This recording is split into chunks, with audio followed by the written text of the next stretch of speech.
DC মাসুদকে বহিষ্কারের দাবি আদায় না হওয়া পর্যন্ত থামবে না আন্দোলনরত শিক্ষার্থীরা। কালকে আমাদের শিক্ষার্থীদের উপর কি নির্মমভাবে হামলা চালানো হয়েছে, আমাদের শান্তিপূর্ণ কর্মসূচিতে কিভাবে তারা হামলা চালিয়েছে এবং শুধু হামলাই চালায় নাই, তারপর তারা কি পরিমাণ নাটক করেছে তা আপনারা দেখতে পাচ্ছেন। ডিসি মাসুদ এক বক্তব্যে বলেছেন আমরা নাকি হ্যাকসা চাকু নিয়ে ঘুরি।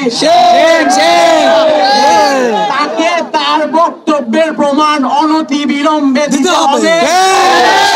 দিতে না পারেন তবে তিনি প্রকাশ্যে সবার সামনে এসে ক্ষমা চাইবেন এবং তাকে অনতি বিলম্বে বহিষ্কার করতে হবে।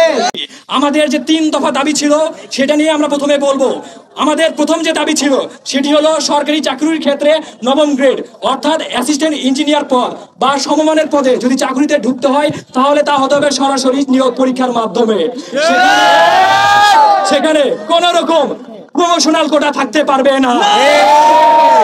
আমাদের দ্বিতীয় যে দাবি সেটি হলো সরকারি চাকরির 10ম গ্রেড অর্থাৎ সাব অ্যাসিস্ট্যান্ট ইঞ্জিনিয়ার পদ, এইখানে যে শতভাগ ডিপ্লোমা কোটা আছে এটাকে পরিহার করে তার সকলের জন্য উন্মুক্ত পরীক্ষার ব্যবস্থা করতে হবে।